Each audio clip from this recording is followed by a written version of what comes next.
مساء الخير، حلقة جديدة من برنامج مع جيزال. اليوم من البحرين وبالتحديد من المنامة، ومعنا شخصية كردية مهمة جدا، هو رئيس وزراء إقليم كردستان مسرور برزاني، هو ابن مسعود برزاني. مواضيع كثيرة حول الإقليم، علاقته بالدول الإقليمية، علاقته بالولايات المتحدة، وأيضا حول العراق ومستقبله. أهلا وسهلا. للأسف لا تتكلم العربية بشكل جيد، ولكن تفهم علي في اللغة العربية. أنا سأبدأ صراحة بمقال شهير كتبته سنة 2019 في الواشنطن بوست، وقلت 4 سنوات القادمة ستكون حاسمة لنا ولجيراننا ولحلفائنا. طبعا هيدا صار له 2 المقال أو 1.5 سنة. ماذا يعني 4 سنوات حاسمة، وماذا حصل؟ وقلت في هذا المقال كنا نحلم أن نكون دبي في الإقليم. ماذا حصل وما هي السنوات الحاسمة؟ كما تعلمين، تعمل كل إدارة قرابة 4 سنوات قبل التوجه إلى الانتخابات، وكنت آمل أن نتمكن خلال السنوات ال4 هذه من تحقيق بعض التقدم فيما يتعلق بالتطور والازدهار في المنطقة، إلى جانب تحسين الأمن والتنمية الاقتصادية. لكن للأسف بعد تبوء منصبي ضربنا فيروس كورونا وانخفضت أسعار النفط، ولسوء الحظ لم تكن العلاقات مع بغداد جيدة كما كنا نأمل، كما خفضت الميزانية المخصصة لكردستان. بيد أنه على الرغم من كل ذلك بدأنا الإصلاحات وتمكنا من الصمود، وليس ذلك فحسب، بل تمكنا أيضا من تنفيذ المزيد من المشاريع وتحسين وضع كردستان على الصعيدين الاقتصادي والأمني. والآن ونحن في منتصف ولايتي نؤمن أننا في مكان جيد، لكن علينا إجراء المزيد من التحسينات في الفترة المتبقية على أمل أن تكون كردستان على المسار الصحيح وتتجه نحو التقدم.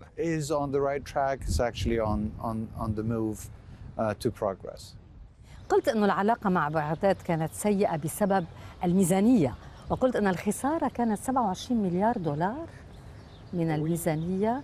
اليوم الموضوع أفضل والعلاقة أفضل؟ تحسنت العلاقة بيننا بطبيعة الحال، ونملك علاقات طيبة مع رئيس الوزراء العراقي مصطفى الكاظمي، لكن لا تزال مشكلات الماضي بيننا.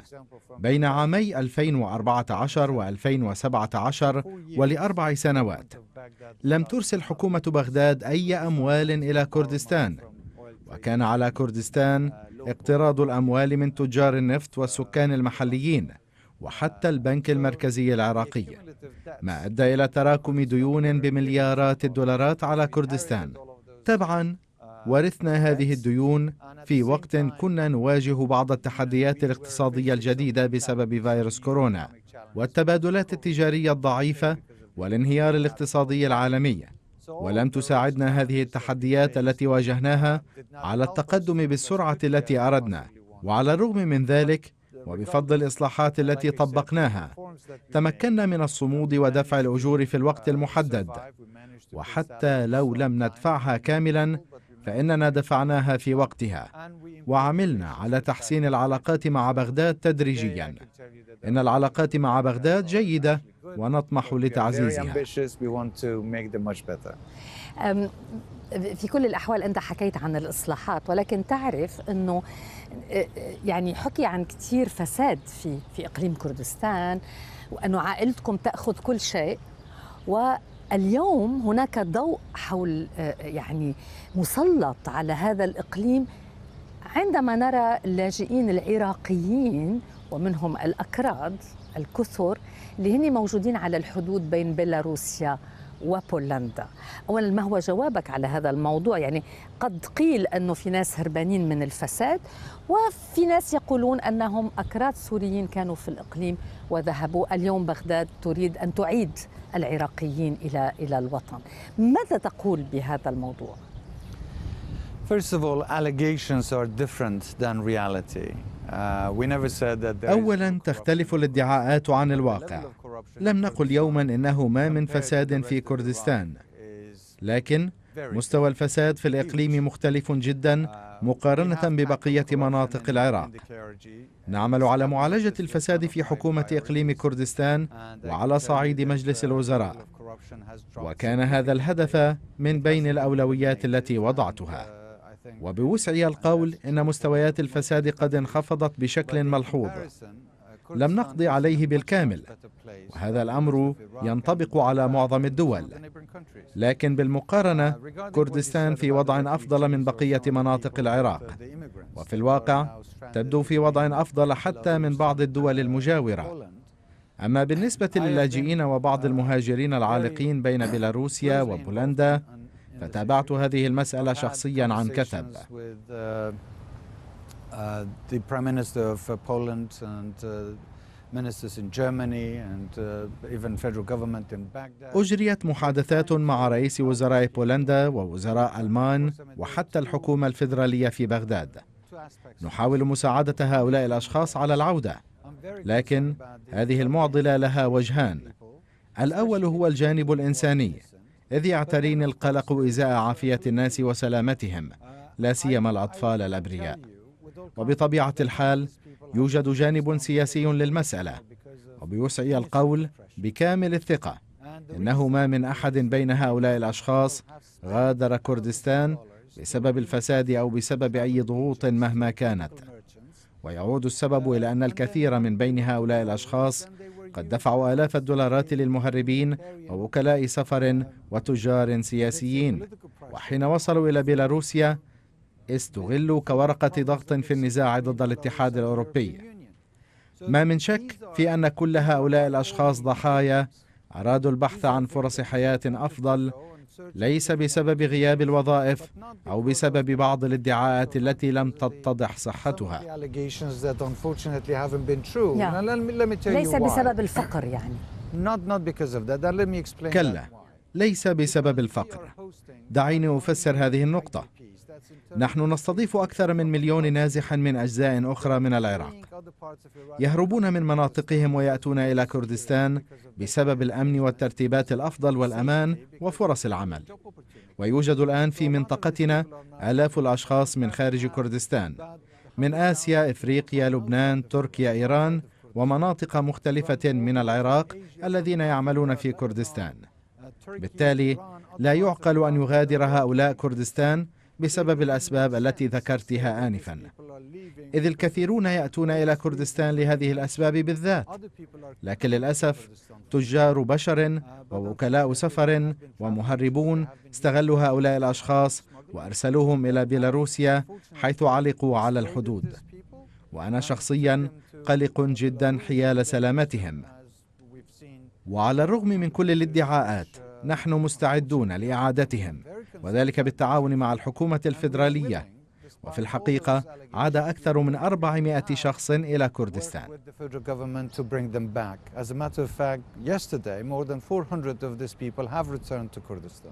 إذن سيعودون إلى العراق وإلى كردستان تقول.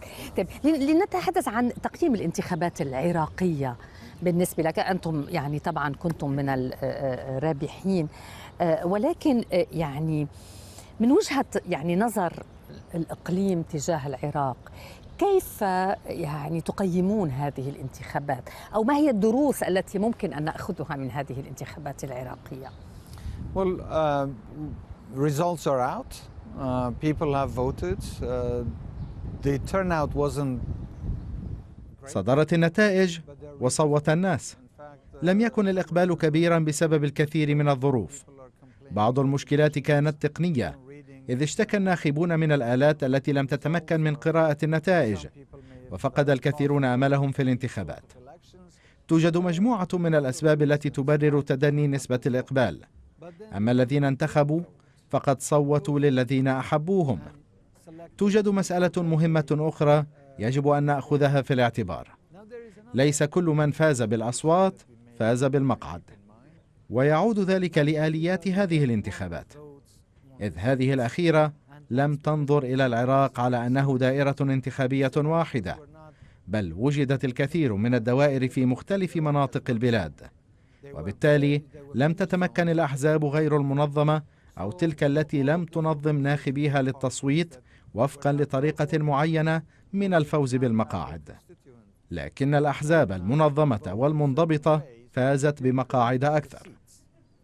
صدرت نتائج الانتخابات ونحن الآن في انتظار التدقيق النهائي لها، ونتمنى أن يحترم الجميع هذه النتائج، ففي نهاية المطاف هذه مجرد انتخابات ويعاد إجراؤها كل 4 سنوات، ونأمل أن تكون هذه العملية الخطوة المناسبة في المسار الصحيح لتوطيد الديمقراطية ودعم الاستقرار. ولذلك نأمل أن تكون الحكومة الجديدة شاملة وتخدم الشعب وتحترم إرادته وقراراته فيما يتعلق بنتائج الانتخابات.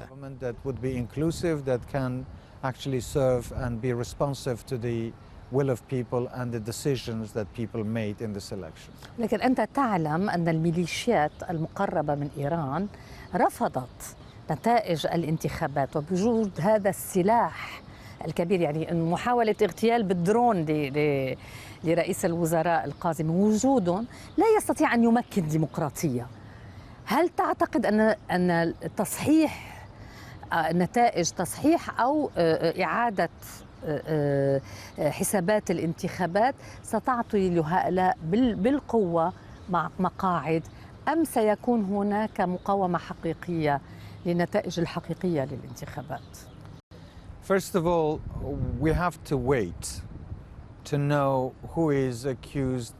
في المقام الأول علينا الانتظار لمعرفة من هو المتهم في مثل هذا الهجوم. عبرنا عن إدانتنا للهجوم على حياة رئيس الوزراء وأعربنا عن دعمنا له. طبعا من الواجب محاسبة المسؤول عن هذه المحاولة أيا كان، لكن إلى الآن لا نملك أي أسماء ولم تذكر أي مجموعات رسميا، بالتالي لا نعرف بالضبط من هو المسؤول عن هذا الهجوم، ونحن بانتظار نتائج التحقيقات، وبعدها سيتمكن الجميع من التعبير عن آرائه. بيد أن رفض نتائج الانتخابات ليست الطريقة الملائمة لسلوكها، والتنديد بهذه الانتخابات والمناداة بإعادة إجرائها سيعيدان العراق إلى الوراء ولن يدفعانه إلى الأمام. نأمل أن يكون في وسع المرشحين الذين لم يحصلوا على النتائج المرجوة خلال هذه الانتخابات احترام النتائج النهائية المثبتة على الأقل بهدف العمل معا. فالانتخابات انتهت وما من طريقة تسمح لنا بإلغاء نتائجها.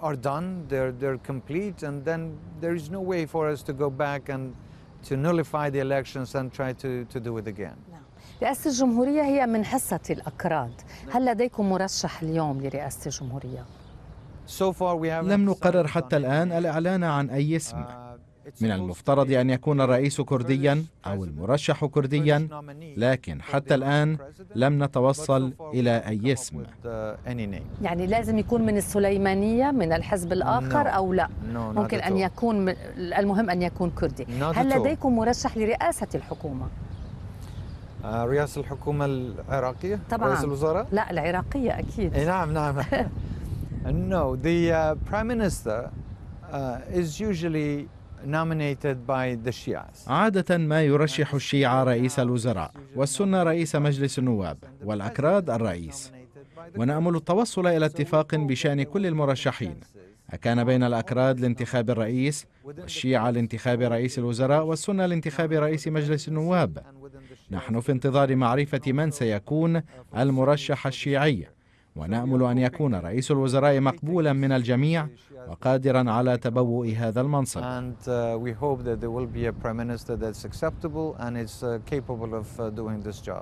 يعني ما بعرف إذا تعرف كلمة لبننا وصارت هلأ عرقنا، يعني الفئات الإثنية والطائفية التي تقسم البلاد، يعني لم تكن تجربة حقيقة صالحة.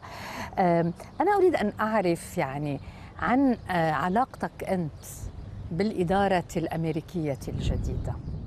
لدينا علاقات جيدة مع الولايات المتحدة، حتى عندما يكون هناك يعني صواريخ على المطار في كردستان أو على القواعد الأمريكية، والأمريكيين يقولون أنهم يريدون أن ينسحبوا. قلت تصريح أنه نحن نريد أن ينسحبوا بخطوات، يعني يكون هناك بلان.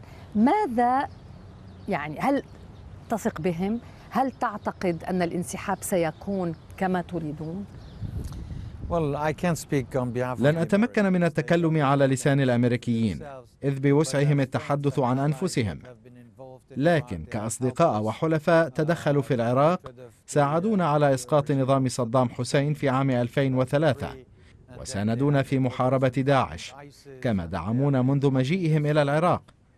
نأمل أن تكون لدينا علاقات جيدة وطبيعية مع الولايات المتحدة، لكن في ظل التحديات الجسيمة الحالية التي يواجهها العراق على الصعيدين الأمني والاقتصادي، لن تتمكن البلاد من مواجهة هذه التحديات بمفردها، ما يعني أن إشراك أصدقاء العراق منهم الولايات المتحدة وقوات التحالف لمحاربة الإرهاب ومساعدة العراق اقتصاديا لا يزال حيويا، ونأمل أنهم سيبقون في العراق لحين وصول البلاد إلى مكان أفضل.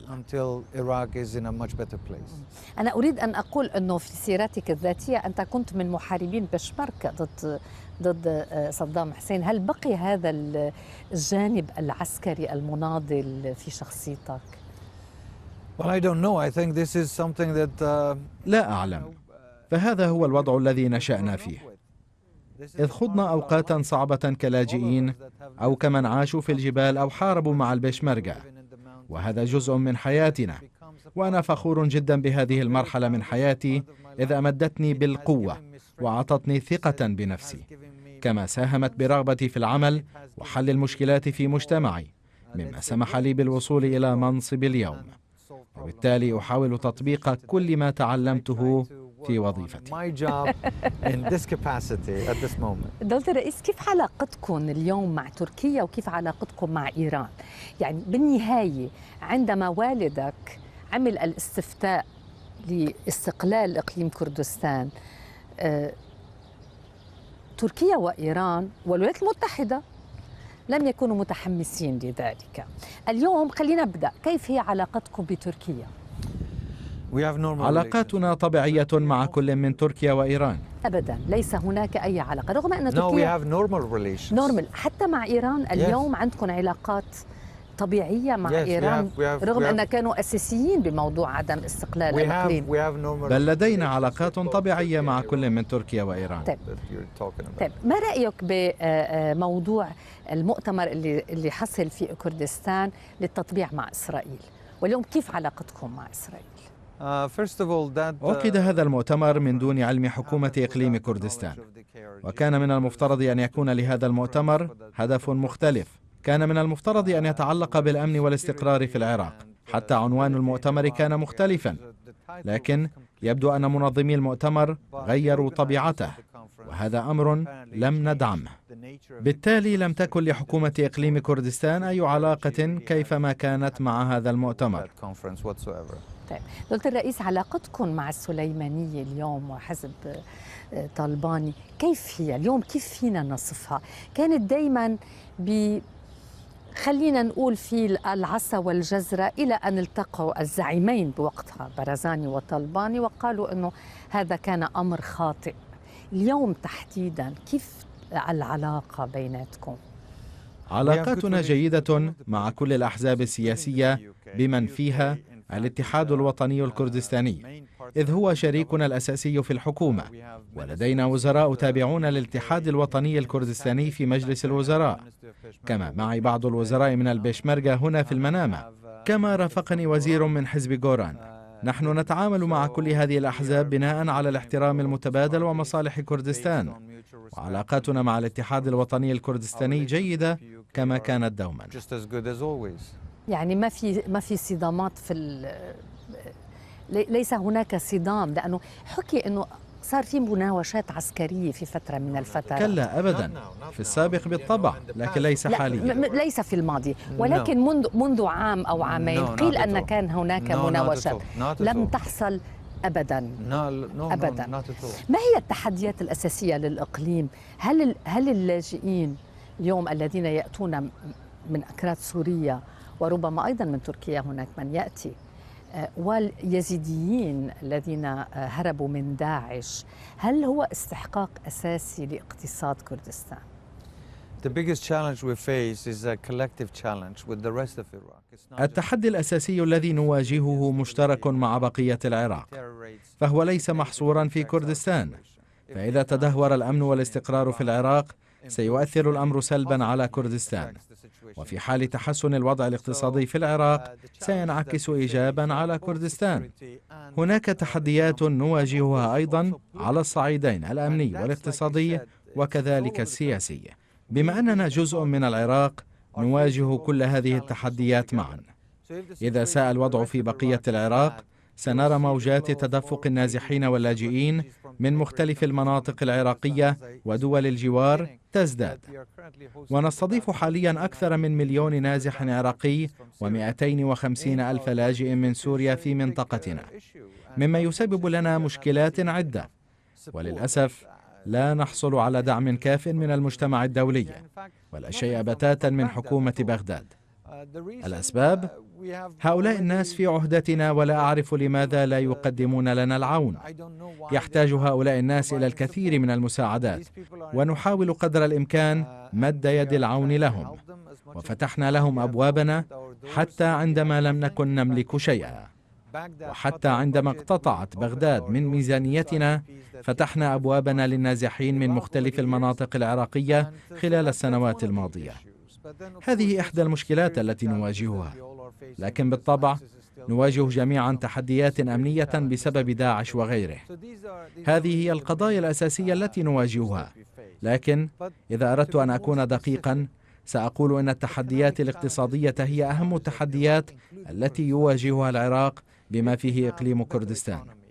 وفي حال تمتعنا باقتصاد أفضل وتوفرت الوظائف والعائدات وكان الوضع الاقتصادي أفضل بشكل عام، لن يميل الناس نحو التوجه إلى التمرد والبحث عن بدائل أخرى كالمنظمات الإرهابية إلا بشكل أقل وفي بعض الأحيان. إذن أمننا سيتأتى من اقتصاد أفضل، وهو بدوره سيؤدي إلى استقرار سياسي. more political stability. صحيح، بس هيدا كلام عندما يكون البلد ليس مفتوح وساحة مفتوحة لكثير من يعني الدول الإقليمية. نحن نعرف يعني أهمية إيران في السلطة في بغداد، وجود الولايات المتحدة أيضا كقوات، ووجود داعش. قلت أن داعش موجود، ما زال موجودا. أين هو موجود؟ أين هو موجود اليوم داعش؟ ما قيل أنه خلاص خلصنا من داعش، انتهينا من داعش. أين هو الآن؟ داعش في كل مكان، ولا سيما في الأراضي المتنازع عليها. هذا التنظيم موجود في المناطق التي يغيب عنها الأمن، وفي غربي العراق وبين إقليم كردستان وباقي العراق، كما أن المحاربين ينتقلون بين سوريا والعراق قبل أن يستقروا في الأخيرة مجددا. خسر التنظيم أراضي، لكن لم يخسر كل محاربيه، وتمكن من توليد عائدات أكثر وتجنيد عدد إضافي، كما اعتدوا على القوات العراقية وحتى البيشمركة، ما يعني أنه ما زال موجودا. ما زالوا حتى الآن. يعني غير الانفجار اللي صار في بغداد، ما زالوا حتى الآن موجودين بقواهم، يعني بسلاحهم. طيب، بهذا المعنى كيف تنظر إلى مستقبل العراق؟ الكثير من العراقيين يعتقدون أن البلد لم يعد سيدا وحرا لهم، وأن الأمور ستذهب إلى تقسيم العراق. كيف يرى رئيس وزراء إقليم كردستان مستقبل العراق كوطن في الكامل؟ We want to first of all come together and look at our commonalities. نريد التلاقي والبحث في القضايا المشتركة، وعلى مختلف المجتمعات في العراق الحصول على نوع من الضمانات تشير إلى أن مستقبلها سيكون مشرقا، وأنه ما من مجتمع واحد سيحاول السيطرة على مجتمع آخر، ويجب وقف السياسات القامعة، وهذا ممكن إذا كانوا صادقين ومستعدين للعمل معا وتطبيق الدستور كما هو، ويجب ألا يتم تنفيذ بعض المواد والتغاضي عن غيرها. علينا أن نعمل جميعا معا، إذ ما ينقصنا في العراق هو الثقة. علينا بناء الثقة بين بعضنا البعض، ونتوقع من أصدقاء العراق أن يساعدوا العراقيين من خلال احترام سيادة البلاد وسلامة أراضيها. وتجب أيضا إقامة علاقات طبيعية مبنية على الاحترام المتبادل، ونأمل ذلك مع دعم الأصدقاء وعزم المجتمعات العراقية. And we hope that with the support of all of our friends and with the determination of the Iraqi communities You mean coming Arabs together. and Americans? All of them, all of Iraqi friends, whoever is an كلهم، Iraqi كل أصدقاء العراق بغض النظر عن من هم، إذا كانوا فعلا أصدقاء للعراق عليهم احترام إرادة العراقيين وقراراتهم والامتناع عن فرض أي شيء عليهم. لا تتكلم عن سيطرة إيران على الحكومة وعلى الأرض في العراق. غريب، الناس من بعيد ربما ترى أن العراق هو رهينة للنظام الإيراني تماما كما لبنان هو رهينة للميليشيات التي تتبع إيران. ألا ترى هذا الأمر واقعي أم أنه يعني Well, there is a government in Baghdad. توجد حكومة في بغداد، وهذه الحكومة عليها تقييم الوضع ومعرفة كم تملك الدول المجاورة من نفوذ وتأثير على بغداد وكم ستتقبل ذلك. نملك في إقليم كردستان آراء خاصة، ولا نقبل أي تدخل من أي من الدول المجاورة مهما كانت. نريد الحصول على أفضل العلاقات مع كل الدول المجاورة، لكن لن نرضى أبدا أن تسيطر علينا دولة مجاورة أو أجنبية، وبالتالي نأمل أن تطبق بغداد هذه السياسة أيضا وتعمل على تحسين العلاقات مع الدول المجاورة شرط عدم التدخل في الشؤون الداخلية لبعضها البعض. من نهب أموال العراق برأيك؟ يعني يقال أنها أكبر سطوة وسرقة حصلت في التاريخ الحديث. لا أريد أن أقول رقم لأن الرقم الذي أعطي لي كبير جدا، مليارات ومليارات. من أخذ هذه الأموال؟ هل أشخاص أم دول؟ أعتقد أنه على المحاكم اتخاذ هذا القرار وليس أنا. نعلم جميعا بوجود الفساد، ونعلم جميعا أن الثروة العراقية سرقت، لكن هذا عمل القضاة والمحاكم، هم من يقرروا من المسؤولون عن هذه السرقة وأن يقدموهم للعدالة.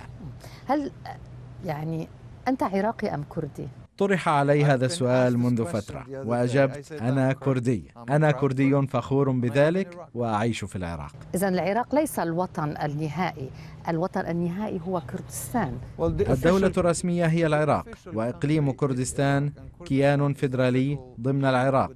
هذا هو واقعنا اليوم، وليس استقلال كردستان كوطن. لا نملك استقلالا في كردستان العراق، بل يوجد كيان فيدرالي ضمن العراق يدعى إقليم كردستان. هذا هو الواقع. هذا الواقع. لكن تسألينني بس الحلم ما هو؟ هذا هو الواقع. الحقوق مختلفة، إذ يملك الجميع حقوقه الخاصة، وحق الأمة الكردية شبيه بأي أمة أخرى في التمتع بالاستقلال والحقوق. لكن الواقع اليوم هو أننا نعيش في العراق في كيان فيدرالي ونحاول تحسين العلاقات مع بغداد. دولة الرئيس مسرور بارزاني، شكرا لإعطائنا هذه المقابلة لسكاي نيوز عربية. شكرا جزيلا.